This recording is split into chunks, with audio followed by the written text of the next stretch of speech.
Paso tras paso. Así es, paso tras paso. Bueno, me avisó eso. Yo le dije que no estaba de acuerdo. Me dijo claro que no, pero sí está decidido. Y yo siempre le discutí eso. Nunca me pareció eso de ese tipo. Y hasta el día de hoy, antes que mataron. O sea, partiste de que había algo equivocado en eso. Claro, sí. Pero como soldado disciplinado, asumí. Urgente. El diario de Cooperativa está llamando. Una mala noticia. El senador Jaime Guzmán Errázuri acaba de fallecer hace algunos minutos cuando estaba siendo intervenido quirúrgicamente.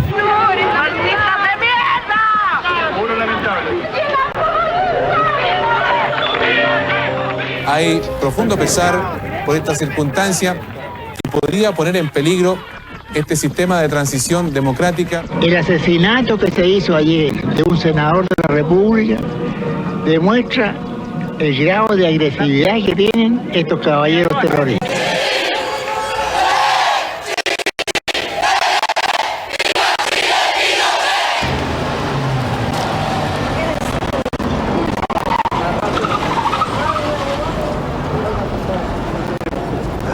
Al ladito.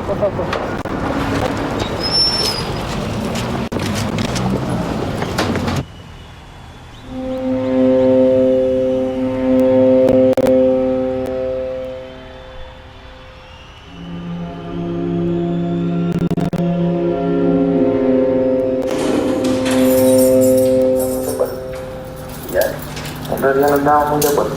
¿por qué? Porque él tenía otra idea.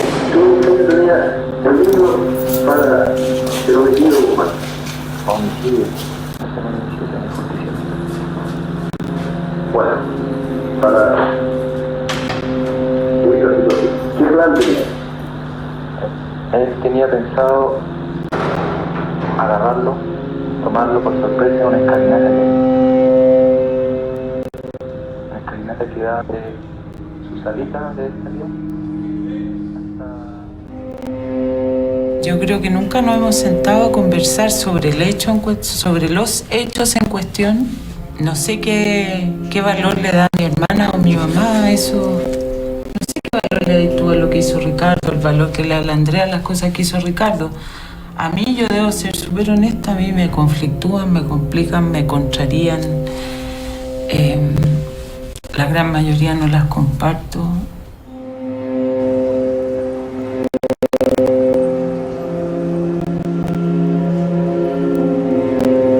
La dictadura chilena no solo fue un régimen que violó los derechos humanos, pero que además las consecuencias que tiene, que las estamos pagando hoy día, son de larga data, digamos. Un régimen demasiado cruel, que ha hecho demasiado daño al país, a la sociedad. Después de 3 años de soportar el cáncer marxista, nos hemos visto obligados a asumir la triste y dolorosa misión que hemos acometido.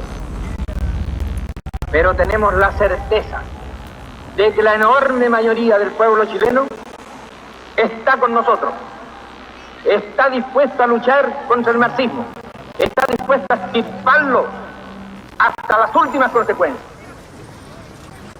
En primer lugar, en este país hay un solo terrorista, y ese terrorista es Pinochet. Es él el quien tortura, que secuestra, que mata, que obliga al pueblo a pasar hambre. Él es el gran terrorista. Nosotros, con nuestras acciones, lo que hacemos es simplemente la justa actitud de defensa de ese terrorista. La política militar del Partido Comunista va a responder con componentes armados, con componentes militares, después que centenares de sus militantes han sido masacrados. Y antes de la política militar, la política que engloba todo un cambio en la tradición del Partido Comunista, que es la política de rebelión popular de masas.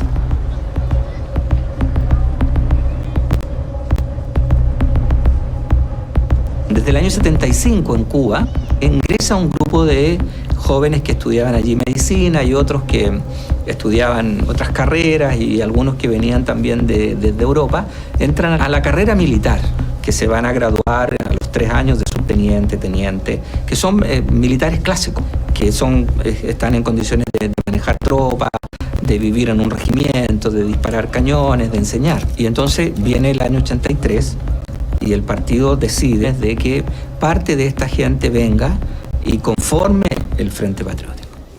El Frente Patriótico Manuel Rodríguez surge producto del propio desarrollo de la lucha del pueblo de Chile, al cual sus opresores obligan hoy a recurrir a toda la fuerza, incluso a las armas, para obtener su libertad.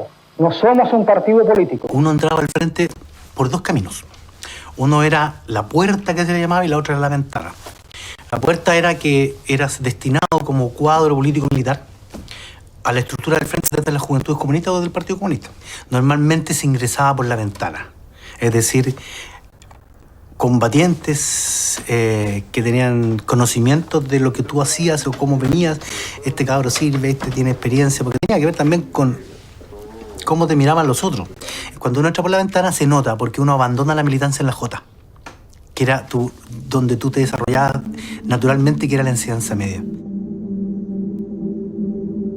Ricardo tiene compromiso político, ¿no? Pero distinto a nosotros, ¿no? No es un compromiso político que pase, digamos, la mediación entre la reflexión y la acción. Para él fue mucho más breve, ¿no? Eso no era requerido, ¿no? Sobraba.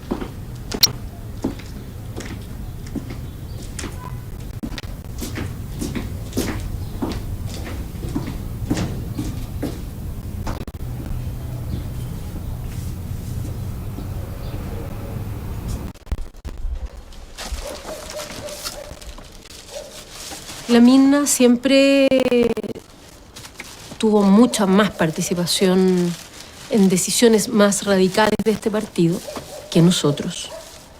Yo creo que eso el Ricardo lo intuía. Y en ese sentido también se sentía más cercana a ella, ¿no? A nosotros, yo creo que él siempre nos vio desde una óptica que, si bien no íbamos a ser oponentes, claramente no íbamos a estar en esa vereda. No estuvimos en esa vereda. No nos opusimos, pero no estuvimos en la vereda desde el punto de vista del rol como militantes del partido, en fin. Yo no participé nunca en un grupo armado y tenía hartas distancias con eso.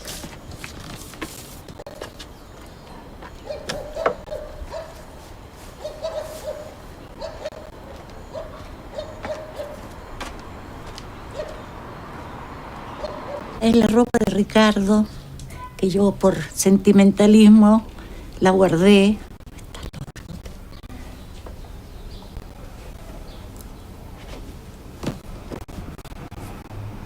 Estas eran las poleras que él usaba y parece que las usaba harto.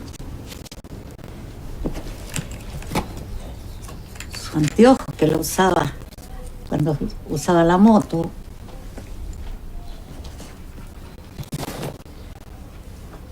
La historia de tu país empieza también a pasar por tu casa. De modo que cuando vino el golpe fue muy duro, no entendiendo mucho.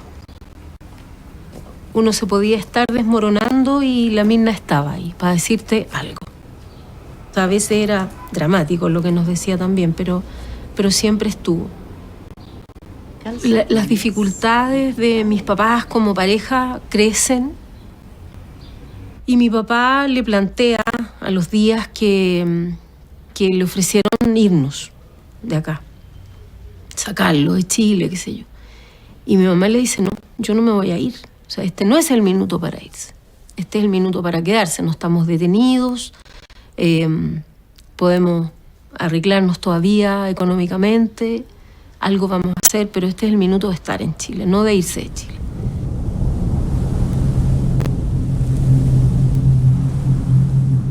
En algún mes de ese año 85, mis papás definitivamente se separan. Este núcleo de los 3 hermanos era un núcleo en el que era posible vivir este espacio más grato, más acogedor entre nosotros tres.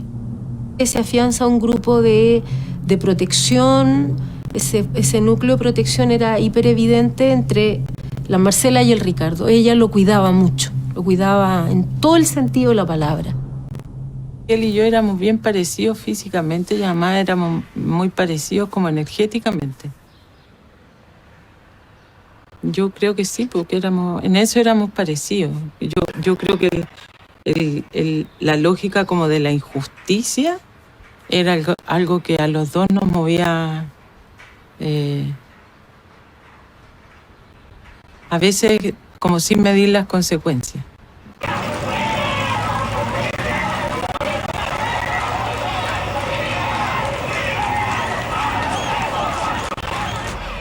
La detención de la Marce fue una noche del invierno del año 82. Ya llevaba algo más de un año en la Católica. Era dirigente de su centro de alumnos, muy militante. En ese minuto era el auto, dos tipos, me meten y llego a un lugar, ¿no? Y ahí había mucha cosa entrecortada. Me dolía tanto todo que no podía nada. Y cuando mi mamá se dio cuenta que yo no podía decir nada, me queda mirando y estaba con una bata roja, además, me acuerdo. Larga, ¿sí? Y se pone muy rígida y me dice, bueno, pues Marcela, este es el fascismo. Y se va. Era evidente que había sido un secuestro, que había habido violencia, que le habían interrogado, que le habían amenazado, que después, al día siguiente, en el Instituto Médico Legal, ya se hace evidente que había sido una violación, que le habían abusado, pero eso ni ella misma lo tenía en el relato de la primera noche. Y yo me quedé con mi hermano en la pieza. Y Ricardo me toma su manito, que todavía era como bien pequeña. Me toma la mía y yo sentí que me dolió hasta el cerebro, pero no quería quitársela para que él no se diera cuenta que yo venía muy dañada físicamente. Y entonces él me dice, vamos a la ducha. Y me llevan los dos, la Andre y el Ricardo me llevan a la ducha. Y yo le digo a la Andre que saque a Ricardo para poderme desvestir. Y el Ricardo dice que no, que se quiere quedar. Y entre los dos me desvistieron y me vieron el cuerpo.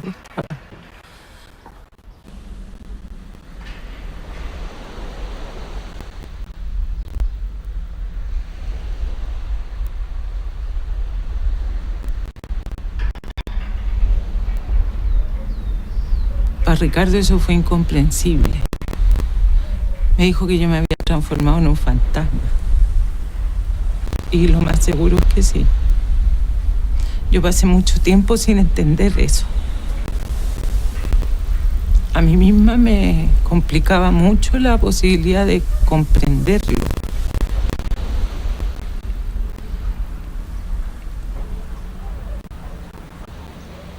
Hasta el día de hoy no entiendo cómo hay humanos que pueden hacer esas cosas a otros humanos. Nous sommes anticommunistes et nous n'avons pas peur à le dire. Naturellement, les communistes nous considèrent ses ennemis et nous sommes très honorés. Très honorés d'être considérés ennemis par les communistes. Nous sommes ennemis des communistes.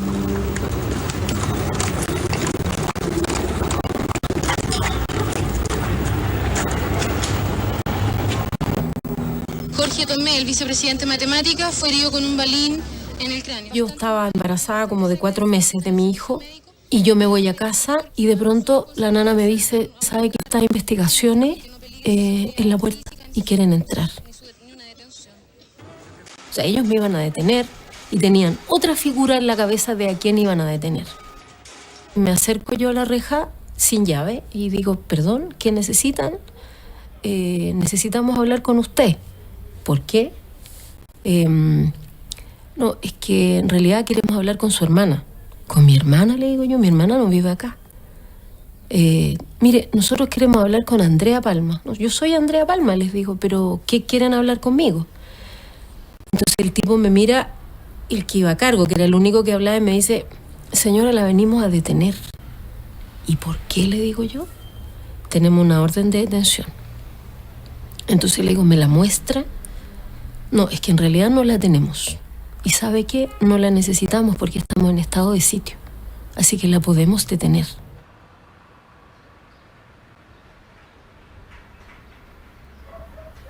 Y además la Andrea estaba embarazada, entonces eso para nosotros fue horroroso. Horroroso, o sea, no... Como que todos los relatos sobre mujeres detenidas embarazadas para nosotros constituían horror y nos tocaba que a nuestra hermana le había ocurrido eso. Évidemment qu'il y a eu de torture. En certains cas, certaines personnes appartenant à des forces de l'ordre de la police ou des forces militaires ont fait l'objet, certaines personnes, de torture. Mais c'est faux qu'on dit que c'est en politique voulée par le gouvernement chilien.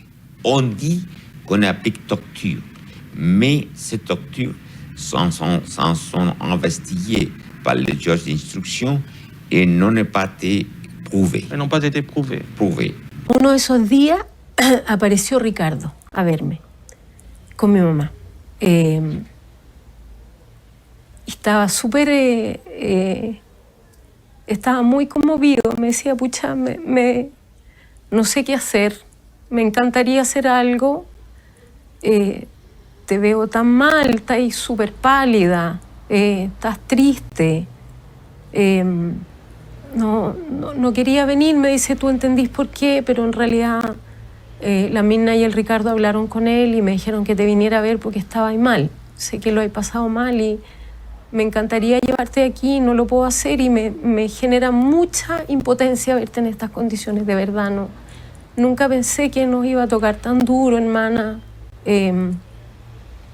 Pucha, quédate tranquila, no lo pases mal, nadie te va a hacer daño. Estaba muy conmovido, muy conmovido.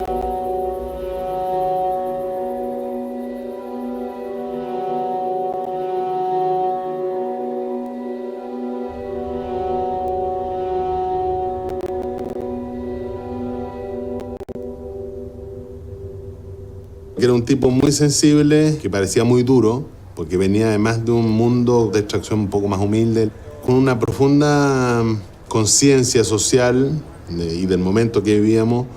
Era muy tímido también, en términos así personales de características de personalidad, era muy tímido. Tenía buena pinta, era un negro con buena pinta, ¿no? Dientes blancos, bonito, un guan bonito.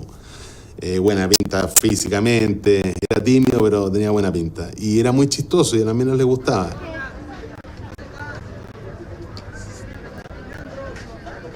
Matriculé al Ricardo en el colegio latino porque empecé a trabajar en él. Había sindicatos de profesores y los hijos de profesores tenían la capacidad para que el niño ingresara sin ningún trámite previo. Claramente recibía muchos hijos de exiliados, o sea, mucha gente de izquierda, la mayoría eran todos comunistas, socialistas, hijos de exiliados. Más que un colegio era como una comunidad, es decir, los padres eran amigos de los profesores venían a las casas de los alumnos, los llamábamos tíos, por ejemplo. No eran maestros ni señor, nada, tíos.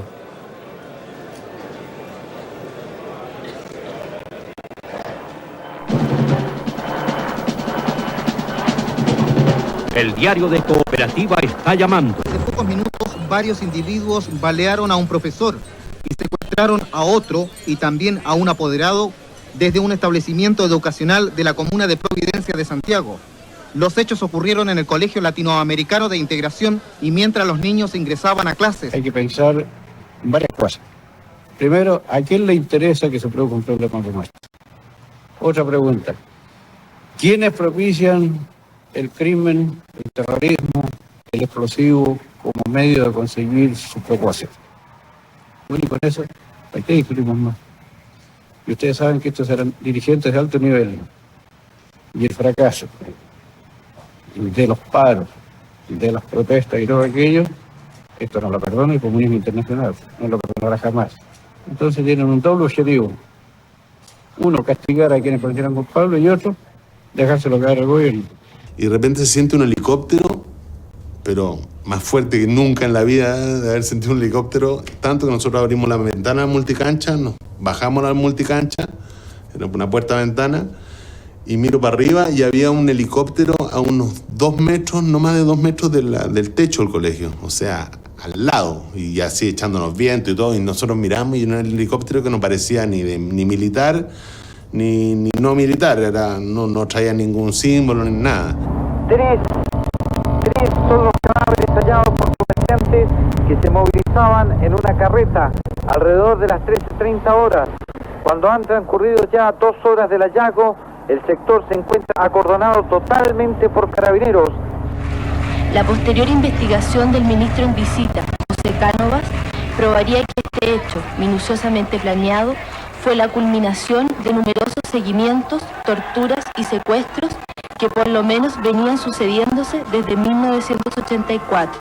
Cánovas concluyó que se trataba de acciones realizadas por grupos armados que corresponden a una fuerza policial constituida particularmente por grupos especiales de carabineros.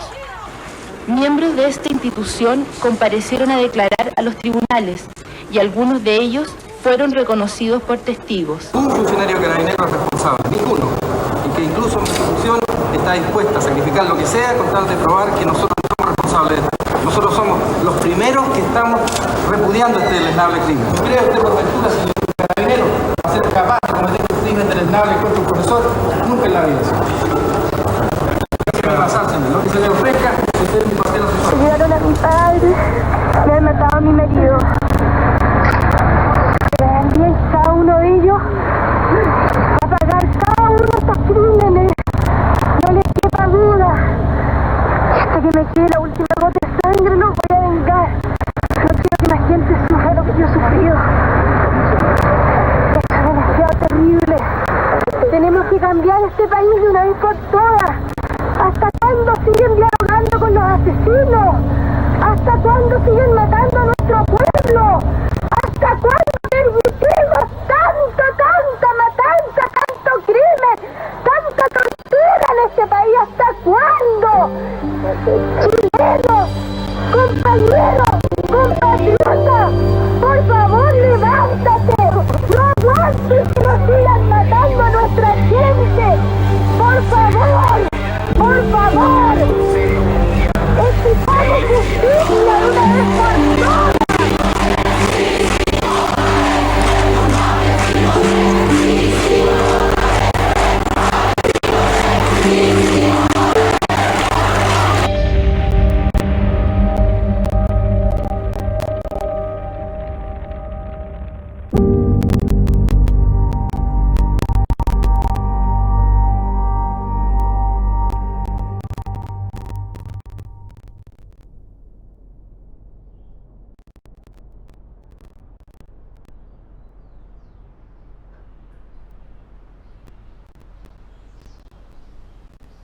La lucha contra la dictadura chilena abarcó muchas generaciones.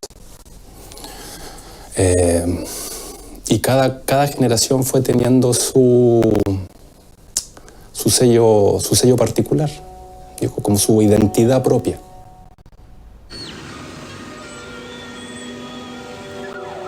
Había un vitalismo muy grande, una voluntad muy grande, un deseo de hacer las cosas muy grande.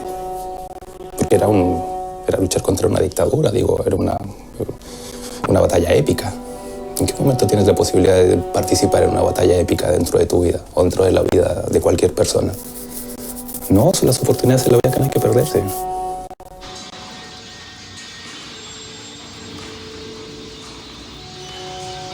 Pero nosotros pertenecimos a esa última generación. La última generación que ya no tanto pensaba en un cambio de modelo de justicia social, un modelo de transformación económica, porque, no sé, éramos una bola de mocosos, todos. Desde aquella época éramos una bola, todos teníamos 18 o 17 años. Yo comencé a finales de mis 16.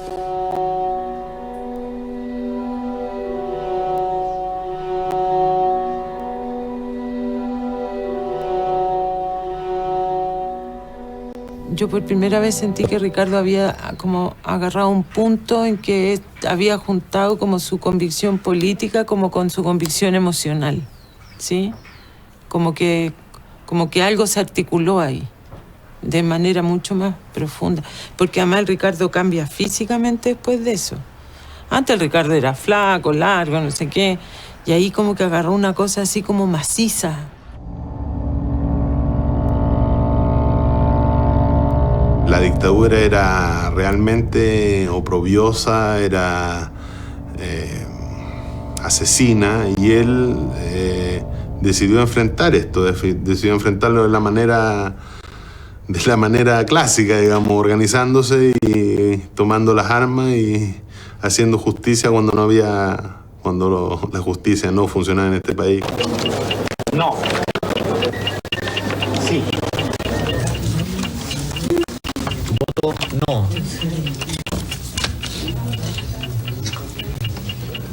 91, 92, 93, 94, 95, 96, 97.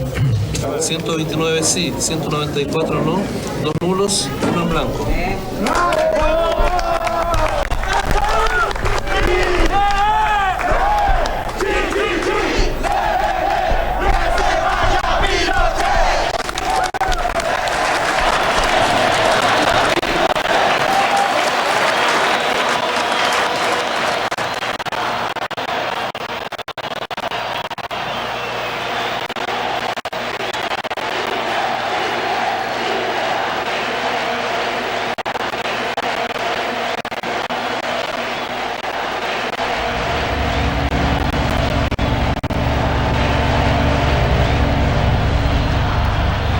El pueblo de Chile vota no a la dictadura por la vía pacífica, mientras el Frente Autónomo ya en este caso, decide seguir con la lucha armada. Yo sospechaba, sí, que su responsabilidad iba siendo de mayor dimensión, pero la fuerza que él tenía interiormente yo la desconocía. El negro sigue metido en esto y decide conscientemente tomar una posición, tanto que lo hablamos, ¿eh? Yo le decía, pero ¿por qué tú, puta? Porque para que no le toque a otros, me decía. Se ha podido establecer claramente que un organismo especializado y dependiente del Cuerpo de Carabineros es culpable de robo, secuestro y asesinato, como lo prueban las razones expuestas en la declaración de incompetencia del señor ministro en visita. ¿El hecho que a usted lo hayan llamado a retiro significa en alguna medida que está involucrado en los hechos que investiga el ministro Canoa? Eso sí que se lo aseguro, como Luis Fontaine Manrique, que no. No. Ni ningún funcionario de mi dependencia y de la institución creo que está comprometido en esto, señor Honorato, tal como se lo ratifiqué. Yo no conozco el proceso. No conozco el proceso. Yo conozco sí a mi gente. Conozco a mis subalternos, me conozco a mí mismo, de tal suerte que en lo que fuera del proceso significa, le vuelvo a ratificar lo que le dije la primera vez. Carabineros no tiene nada que ver en esto. Ricardo, yo siento que como la sensación de que entraron a su espacio, eso ya fue no más. Así como, hasta aquí no más llegamos. Este es mi límite, ¿sí? O sea, soporté lo de mi familia, soporté lo de mi hermana, pero no te metáis conmigo, ¿no? ¿Sí? Yo tengo la sensación de que el colegio para él era algo sagrado. Palma lo que decide hacer de su vida es una especie de vengador. Es decir, hacerles sentir a los militares o a los represores o a los violadores de los derechos humanos lo que se siente o lo que él sintió. Ricardo destacaba. El hombre no se achicaba. El hombre que había que ponerle le ponía. ¿Ya? Entonces, por eso él es nominado, ¿cierto?, para ciertas acciones. Y quizás las acciones más emblemáticas, llamémoslo así, de frente. Porque él tenía esa capacidad.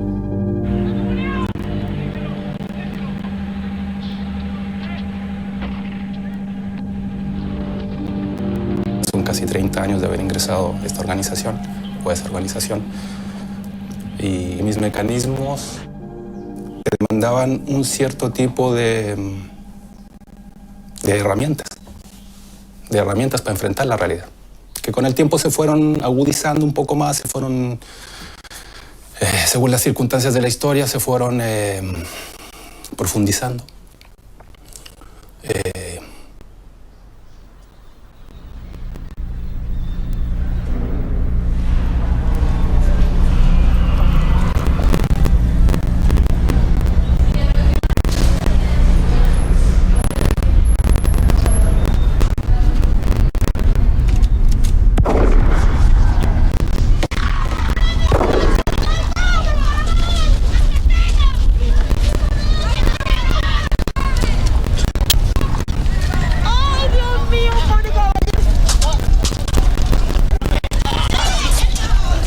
Sujetos armados atentaron con armas de fuego en contra de don Luis Fonten Manríquez, coronel en retiro de Carabineros, quien, producto de este ataque, falleció instantes después de ocurrido el hecho. Lo único que sabemos es que fueron 2 individuos vestidos de escolares disfrazados con uniforme escolar. Dispararon hacia el interior del taxi una ráfaga. Y ellos habían hecho el seguimiento y calzaba justo con la salida de muchos colegios, muchos liceos de la zona. Entonces ellos se visten de colegiales, de hecho, para hacer el atentado. Y el negro fue el autor material, me cuenta que efectivamente que le disparó, y que no le pasó nada a la niña que iba al lado, le disparó directamente a él, varios balazos, no sé cuántos, y que lo mata.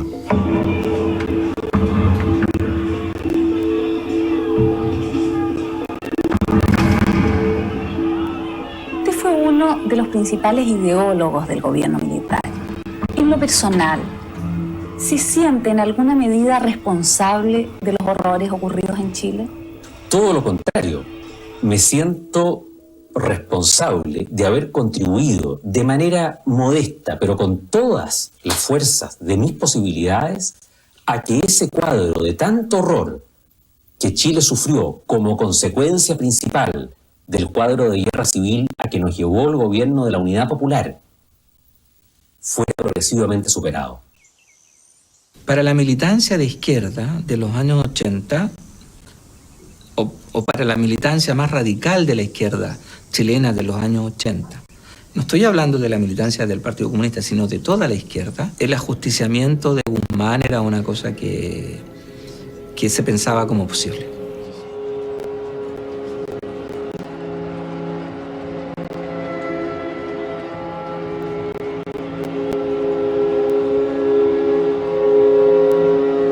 Estamos enfrentados hoy día miles de personas en las calles por diversas razones, pero que tienen que ver con lo que se dejó instalado, con el amarre que hizo la dictadura.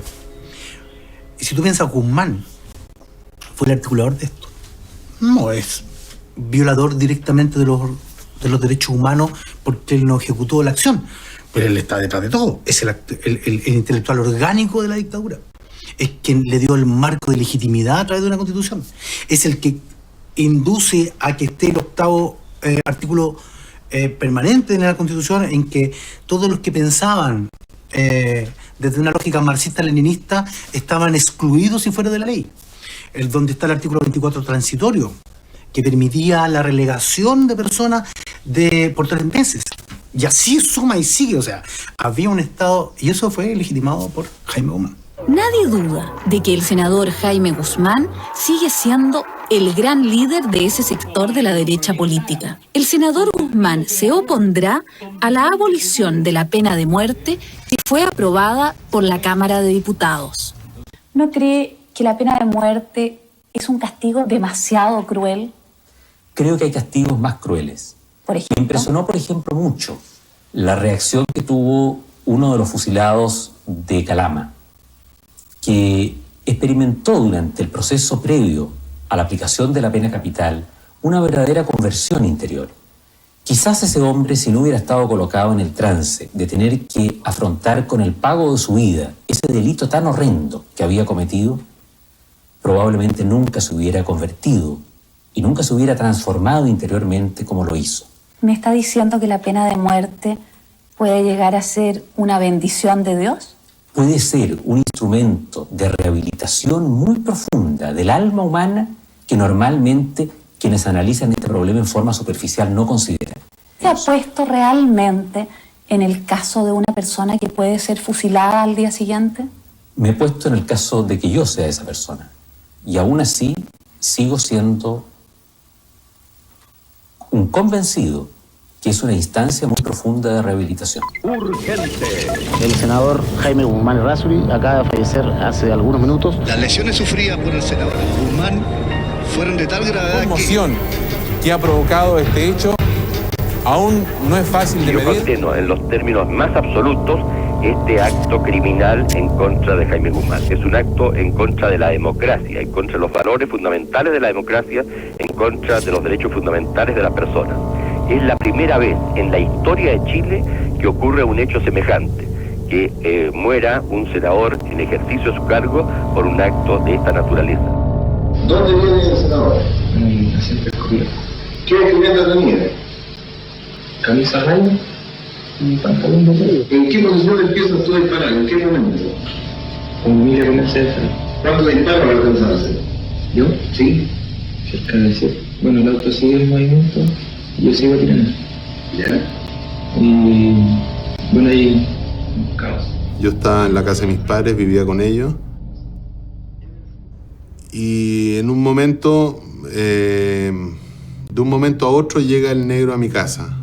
Toca el timbre, sube y venía pálido blanco y me dice, prendamos la tele. Y yo lo único que hice fue mirarlo, él me miró, se cruzaron las miradas, seguimos viendo la tele y no dijimos nada.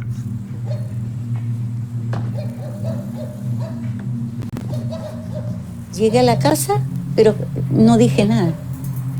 Entonces él me siguió y me siguió a la cocina. Mamá, ¿supiste lo que pasó hoy día? Sí, le dije. Yo fui mamá, me dijo. Sí. Entonces yo lo miré nomás y yo creo que lo único que pensé, ¿qué le voy a decir? ¿Lo voy a retar? ¿Lo voy a acriminar más diciéndole, ay, qué cara? Lo hizo porque está donde le tocó o lo tenían que hacer. Y yo le dije, ¿hiciste así lo que te tocó? Esa fue la única pregunta. No, me dijo, el que tenía que disparar era Emilio, pero se trabó. Y no hablamos nunca más.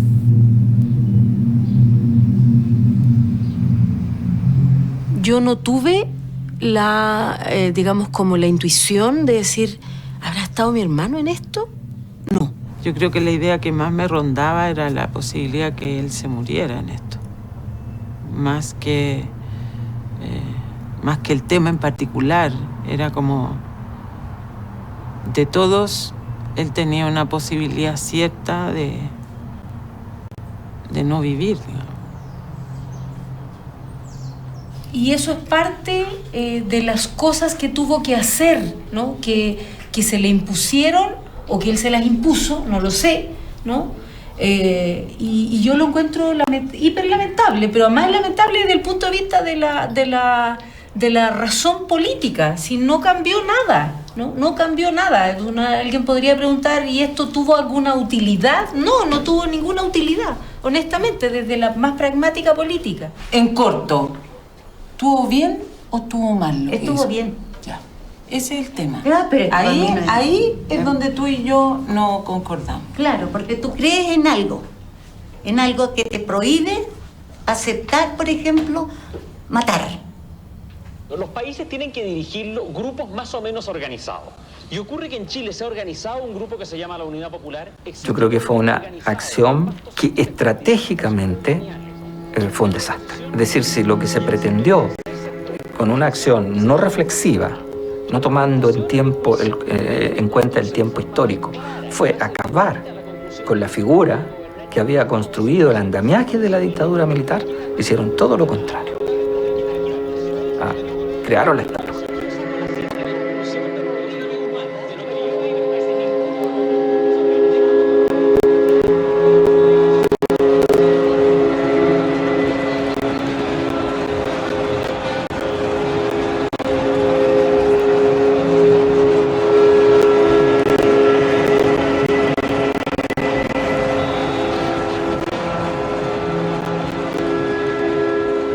Llegamos hasta acá por algo. Algunos somos responsables de ciertas cosas, estos otros son responsables de lo otro. Pero aquí lo que ha existido es, triunfó una dictadura.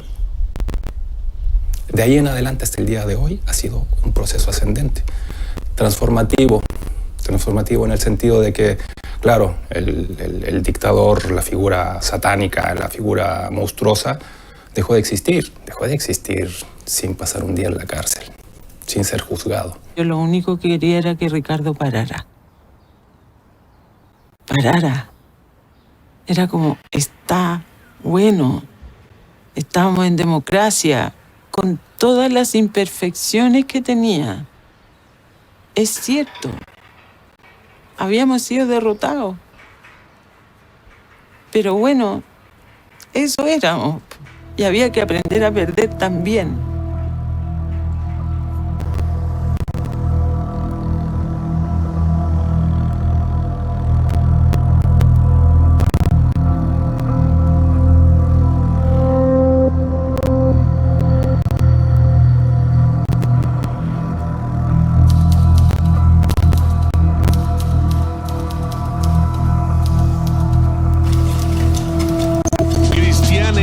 Del Río, hijo del empresario Agustín Edwards, dueño del diario El Mercurio, fue secuestrado.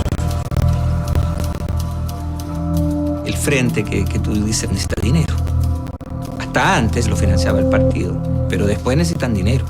Mantener un aparato clandestino, aunque sea pequeño, es muy caro. Y probablemente encuentran ese blanco, que además es un blanco muy simbólico, porque es el hijo del Mercurio, ¿no? Del principal golpista y agente de la CIA. Entonces lo secuestran, pero ahí el problema más grande es que no quiere pagar. Que Edward se niega a pagar.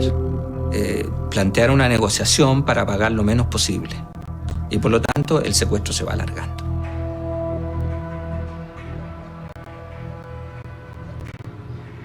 Cuando yo lo empecé a ver en ese periodo, lo vi muy mal. Y él me contaba de lo que él sentía, que estaba haciendo algo que no se debía hacer, que él no era para eso. Me acuerdo súper bien que me dijo, yo no soy para esto, me dijo un día así, muy desesperado, ¿sí? Y mi intención siempre fue, mi esfuerzo era como, bueno, salte.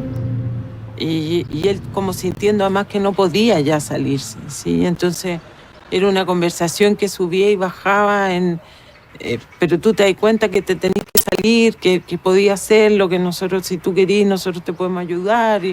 Y como que cuando yo decía esas cosas, como que sentía cierto alivio, pero rápidamente como que volvía al contexto de, puta, pero no puedo, ¿cachai? No puedo irme de esto. Y entonces eso a mí me hacía pensar que estaba en una lucha interna muy, muy potente, digamos, de la cual además a mí me mostraba parte nomás.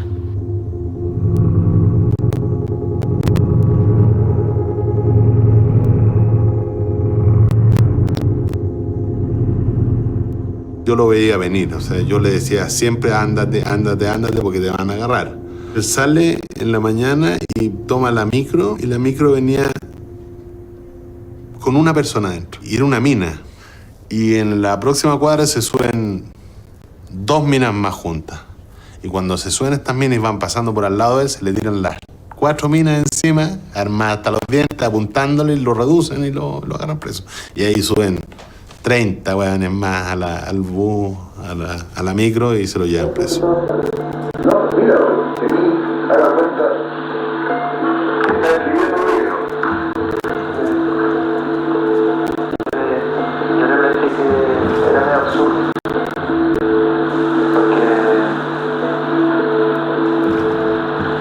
porque ya era una zona bastante despoblada, y estaba conociendo la inteligencia de este tipo, era valorable.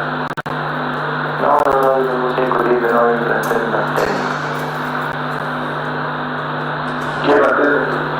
Yo le planteé que hay que hacerlo, pues, o en la estación. Se lo voy a lo mismo. Interior o exterior.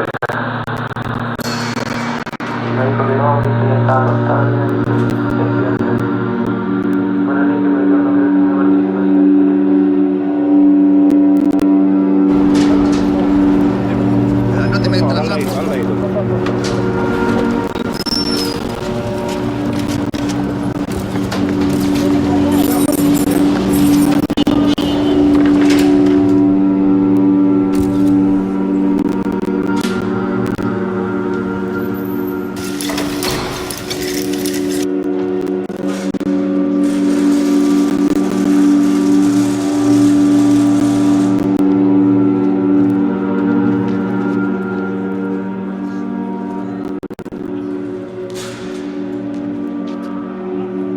dice, todo lo que se dice de mí es cierto.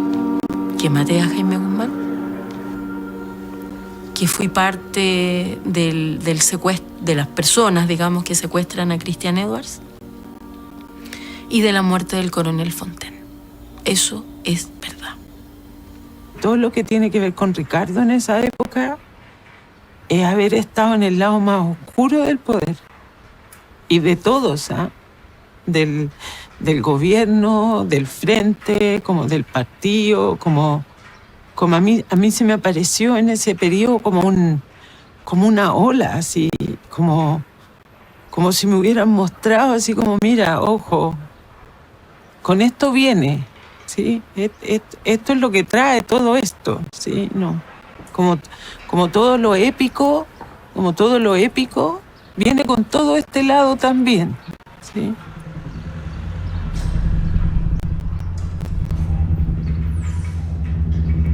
Durante muchos años, esto también fue medio secreto para la familia, ¿no? Durante muchos años a nuestros hijos, por lo menos Diego y Ignacio, que eran los más grandes, les dijimos que el Ricardo estaba preso porque andaba conduciendo la moto sin documento. Y esto estuvo apoyado en que yo le dije a la Marce, ¿sabes que los cabros no tienen edad para elaborar esta cuestión? O sea, si nosotros les decimos que el Ricardo está preso porque mató, entre otros, a un senador de la República, no van a entender ni coco. No solo no van a entender, no van a poder entender y no van a poder lidiar con eso en su cabeza.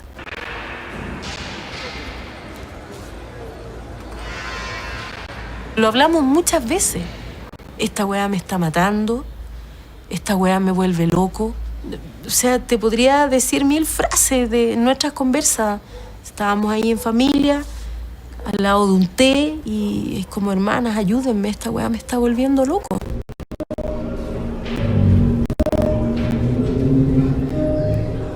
Era todo hostil. Se me hacía todo hostil, entonces me costaba mucho. El encierro te hace ver las cosas de otra forma completamente. El hecho de estar encerrado, el hecho de estar físicamente encerrado y no tener la más mínima posibilidad de poder salir. O sea, la perspectiva de poder salir. Eso obviamente te cambia la cosmovisión completa, absoluta. Y comienzas en un proceso de reflexión. No otra cosa, reflexión. Acerca de la existencia misma del ser humano, de todo, te lo cuestionas absolutamente todo. Y ver para atrás las cosas con mucha más claridad y fortaleza. O sea, realmente, bueno, esta es mi vida, es la que yo elegí. ¿Sí? No fui obligado. Estando detenido, también empieza a pensar en una vida distinta. O sea, él no iba a ser el eterno pistolero. Creo intuir sus contradicciones, creo intuir y en algo como saber del ruido que lo habitó estando detenido y del ruido de las cosas que hizo también, ¿no? De las muertes, de los secuestros. Y los más amigos íbamos siempre, fuimos súper leales en ese sentido de ir a verlo a la cana. Y cuando los trasladan a la cárcel de alta seguridad, pasa un año que no dejan a nadie, ningún amigo no nos dejaban entrar. Y 26 o 27 de diciembre, después, entre Pascua y Año Nuevo, dieron permiso para que pasaran 4 personas que no fueran familiares. Y puta, entrar a la cárcel de alta seguridad era inexpugnable, una pared gigantesca, como 4 controles antes de llegar, nos demoramos como 1 hora y media en entrar, hasta verlo a él como 1 hora y media o más. Te revisaban entero en cada lugar y tú mirabas y unas torres gigantescas, unas paredes, realmente se veía inexpugnable. Yo le digo, negro, weón, nos pensaron un helicóptero, si está abierto acá arriba.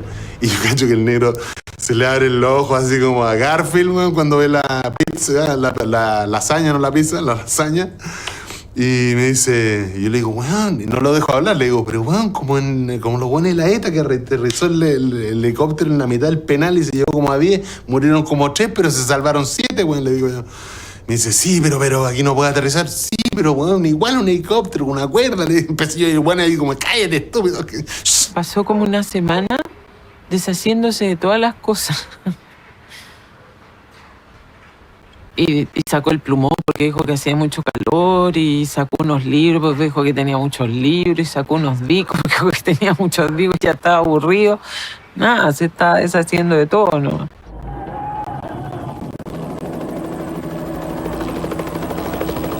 ¿Sabes qué me muero en este momento mirando un helicóptero aquí al lado de nosotros? Quiero rescatar a alguien o... Se van jugando. Se van jugando tres gallos. 3 gallos en un helicóptero, tienen que ser. Se van jugando 3 gallos, qué lindo, ¿vale? De hecho, con un helicóptero y... Mira la gente como aplaude porque se fugaron, mira.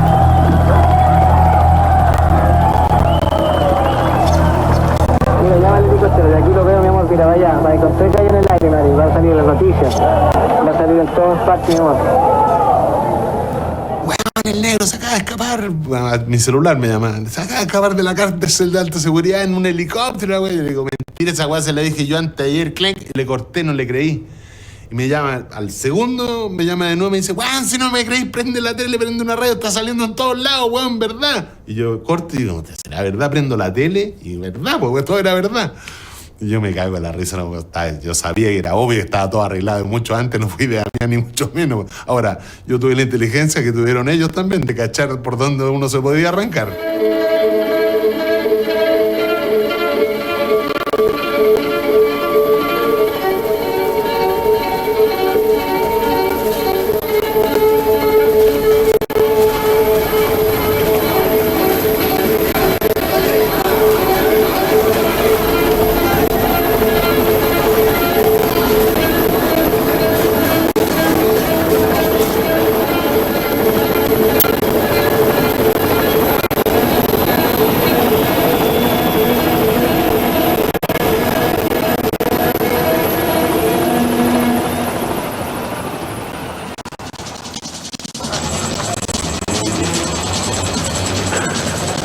La operación duró menos de 3 minutos.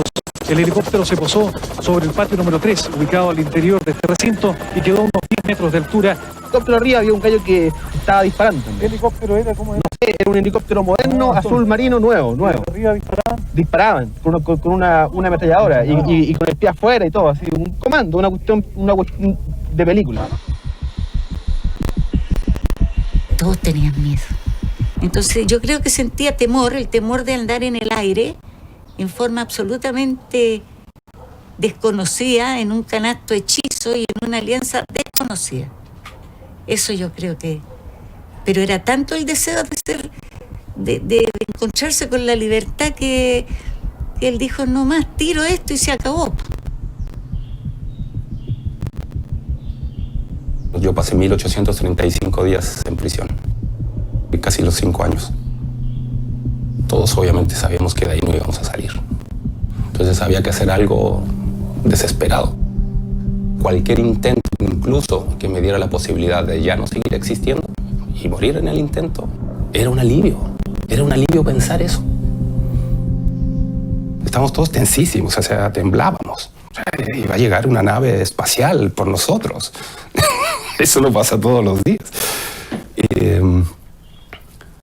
Y salimos inmediatamente, apenas yo escucho o escuchamos el acercamiento del helicóptero, nos levantamos.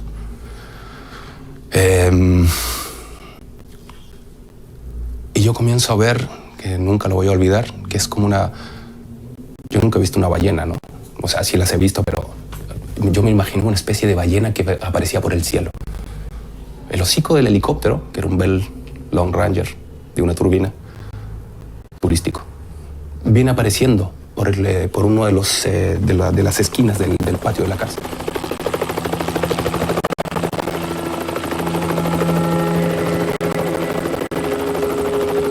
El helicóptero aterrizó y yo salí del canasto.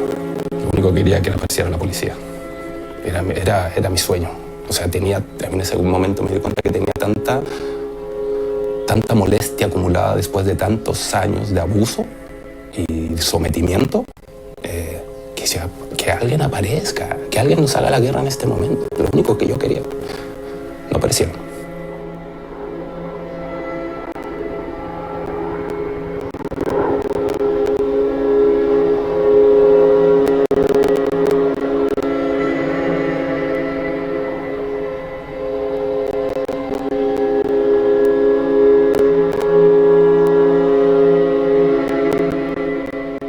Desaparecimos.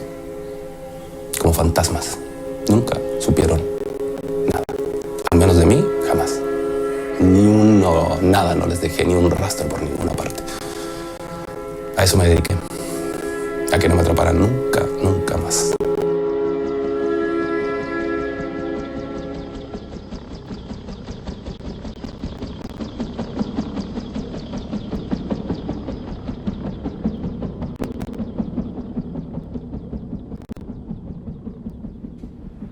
El día que la fuga ocurre, bueno, en fin, ¿no? Jolgorio, impresión, sorpresa, imagínense todas lo que concitó en la gente. Y para mí lo más importante era, o sea, me vale madre, lo digo así, me vale madre el frente, me vale madre la lucha, me vale madre lo que le supongan de héroe. Aquí está mi hermano, Ricardo, habiendo logrado su sueño mayor.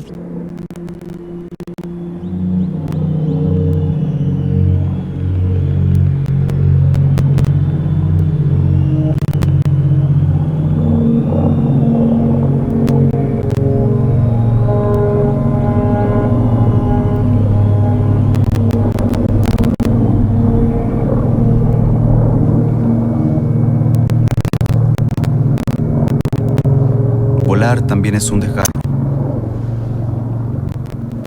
Una vuelta a sí mismo en un océano de sangre. Un poco de sangre en el océano cubierto de nubes y hombres. La vida es eso. Un conjunto de circunstancias desarticuladas que toman una dirección bajo el imperio de lo inentendible.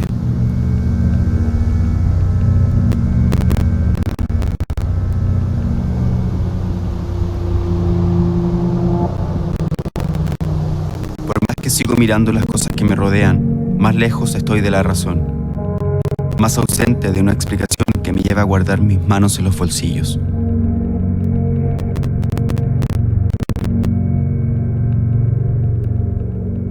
Madre, estoy viviendo con el corazón abierto.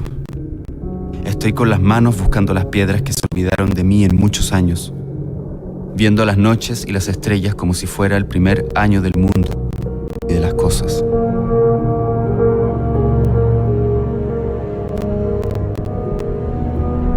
Qué vertiginoso ha sido todo, qué intensidad terrible, pero la sonrisa ha vuelto y los ojos brillan.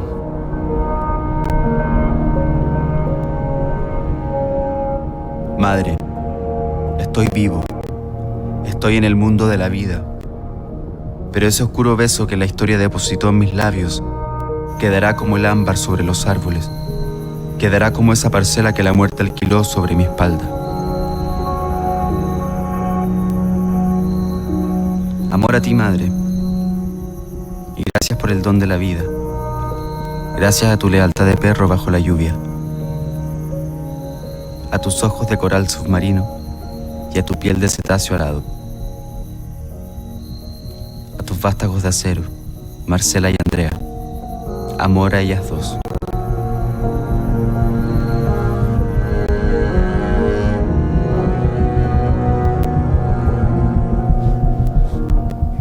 Amor a ellas dos, al viejo, porque por esas cosas de la vida me lo crucé en la calle y solo me reí. A mis hermanos de siempre, al guatón, que un par de días antes me dio la idea del vuelo, Jojo, al cururo y su cariño de siempre. Bueno, todo ok y la vida continúa. Entre paréntesis, ahora te hacía el machito tonto llorón. Y aquí la tercera frase, esto es del Ricardo. el auténtico Richard Kimball. Esto es Ricardo. ¿Fue la que llegó, por la que nos allanaron? Dice, solo la ilusión es vida y el aire es de ceniza que calcina como un parto de mujer. La vida se me iba como lágrimas en la lluvia y yo seguía mirando el sol bajo los puentes. La última carta de Ricardo la recibí hace 19 años. Lo más importante decía que no me preocupara, que no nos íbamos a comunicar por razones obvias, porque ahí lo dice. A pesar de todo el amor que te tengo, es necesario esto. Y es entendible. Yo mi pasado lo aniquilé. O sea, yo pensaba que lo había aniquilado, ¿no? Cuando está recién detenido. Sí. A los 17 años era un tipo de persona, 17, 18, 19, 20, 21, 22, era un tipo de persona. Uy, este cabro se parece a mi hijo aquí. Miren. Sí. Tenía mucho miedo que la gente me descubriera. Mucho, mucho, mucho. Había que enterrar tu historia. Tenías que ser otra vida, te tenías que convertir en otra persona completamente diferente. Tienes que inventarte otra historia, tienes que inventarte otra familia, tienes que inventarte otro pasado, tienes que inventar, y te lo tienes que creer. La historia original mía, sin decir nombres, no podía presentarme con esa historia porque tarde o temprano discursivamente cometes algún error y la gente empieza a sospechar de ti. Entonces sí me inventé una historia. La mayoría de mis familiares estaban muertos. Cuando uno le dice a la gente que tu familiar está muerto, no te preguntan nunca más. Yo personalmente siento que desde el día 1 tú seguís pensando exactamente igual, so pena de todo el sufrimiento y de todo el agua corrida. Digo, bueno, pero ¿cómo, mamá? Con todo lo que hemos vivido, ¿cómo no hay un minuto de reflexión de... Me encantaría escucharte decir, no sé. Tú no sabes cómo me encantaría escucharte decir, no sé. Pero no, siempre hay una frase así que es como un ladrillo, ¡guau! Y siempre está como la convicción política, ¡guau! Y por debajo pasan miles de cosas, y la vida de los humanos, y la vida de los niños, y tus nietos, tus hijos. Y siento que tú sigues incólume ahí.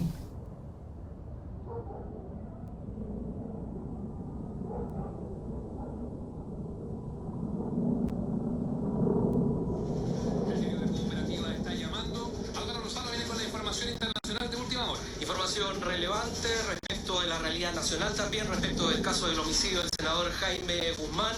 Medios mexicanos indican hace pocos minutos que cayó Ricardo Alfonso Palma Salamanca, quien se encontraba prófugo desde el año 1996 desde el escape en la cárcel de alta seguridad. Información que publica el medio mexicano Milenio señala, escuchado desde Guanajuato, fueron capturados, indica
employés, en cavale depuis plus de 20 ans, après une spectaculaire évasion, sa mère et ses sœurs.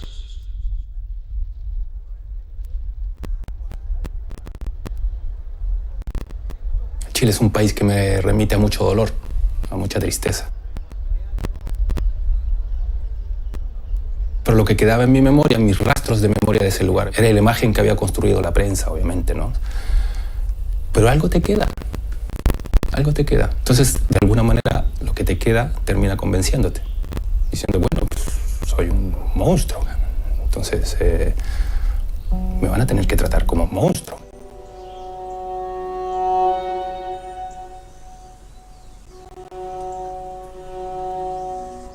¿Cómo ensamblan estas dos personas?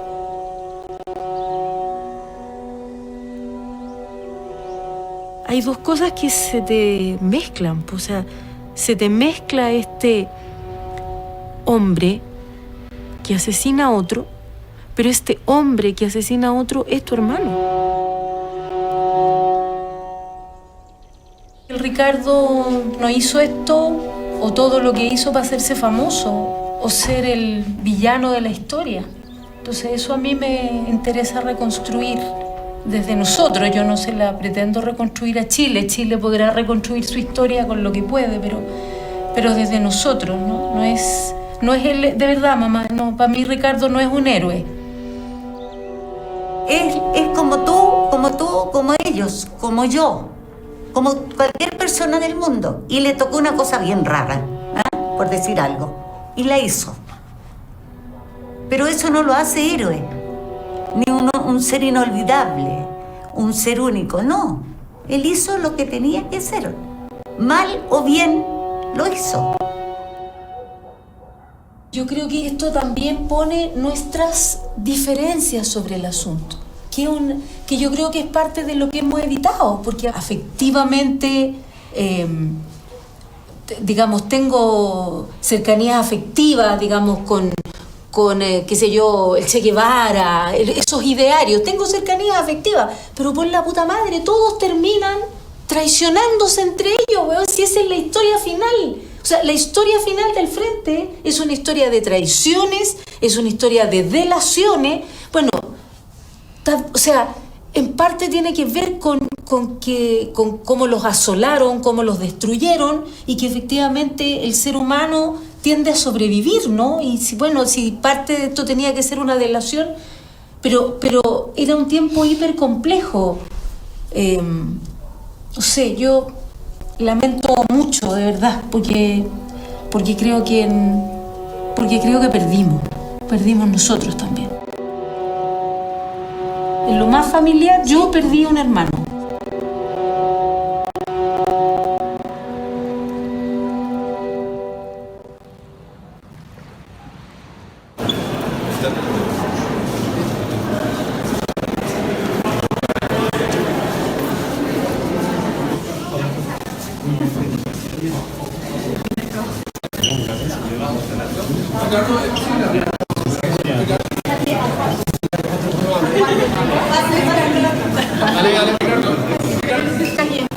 Donc c'est une question majeure.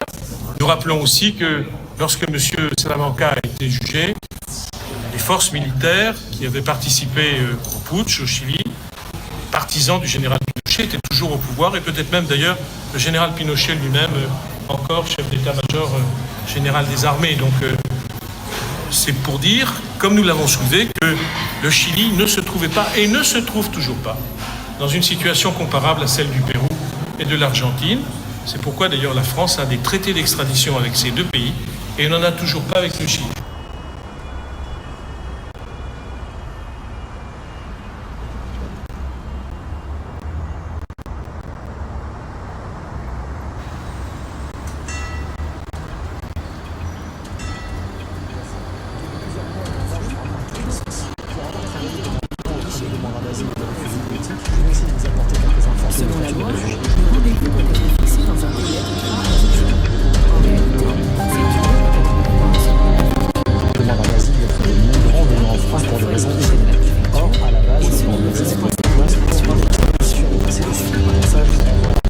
Après plus de 20 ans de cavale, l'OFPRA a accordé vendredi le statut de réfugié politique à l'homme recherché par Santiago pour l'assassinat d'un théoricien de la dictature de Pinochet. La fiche de Ricardo Alfonso Palma Salamanca est encore en ligne sur le site internet de la police d'investigation du Chili et porte la mention « Personne dangereuse ». Les autorités chiliennes espéraient pouvoir remettre la main sur l'un des hommes les plus recherchés depuis la fin de la dictature. Ricardo Palma Salamanca s'était bien fait la belle le 30 décembre 1996. Le gouvernement chilien insiste sur le fait que Ricardo Palma Salamanca a été jugé et condamné après le retour de la démocratie et qu'il doit donc regagner le Chili pour payer sa dette. Es una información que conocimos hace un par de horas, ya que Francia concedió asilo político a Ricardo. Exactamente, tenemos una información de último minuto que este viernes la ONU le acaba de otorgar el estatus de refugiado político a Ricardo. Muy mala noticia para la justicia chilena, muy mala noticia para todos quienes viven en el mundo. Le gouvernement chilien n'était pas en droit de réclamer M. Salamanca pour qu'il purge la peine de prison à laquelle il avait déjà été condamné. Le contrôle judiciaire tout à fait élevé, c'est qu'il signifie qu'il a une liberté totale d'aller et de venir sur le territoire français. Il n'a plus aucune obligation de pointer au commissariat. Il est totalement libre, purement et simplement libre.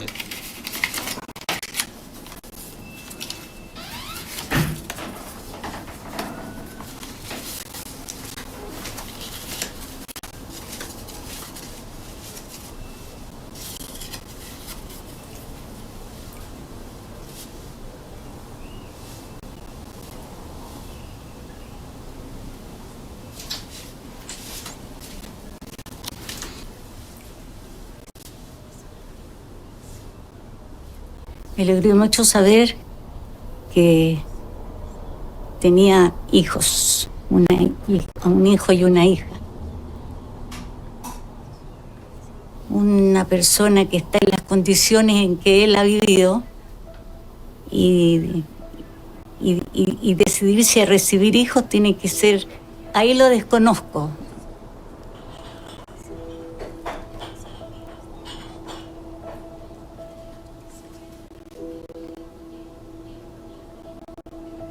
Yo me alegré mucho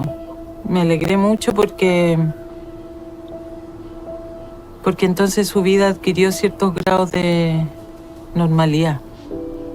Hizo cosas que hacemos los humanos.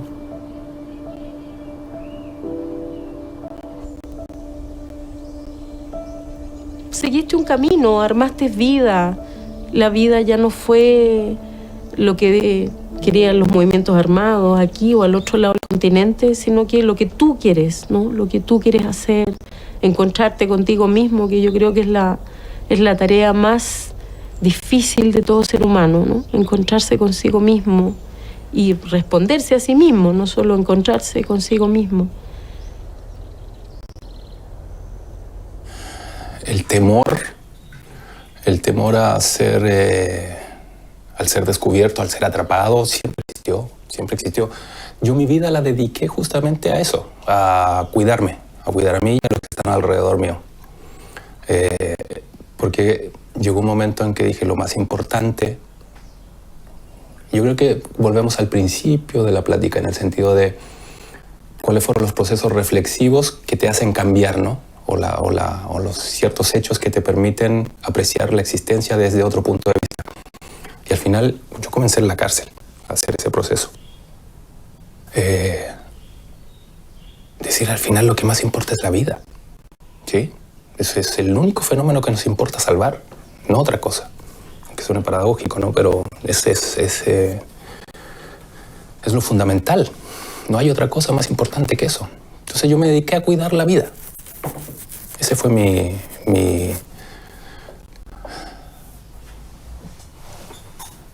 última misión, cuidar la vida.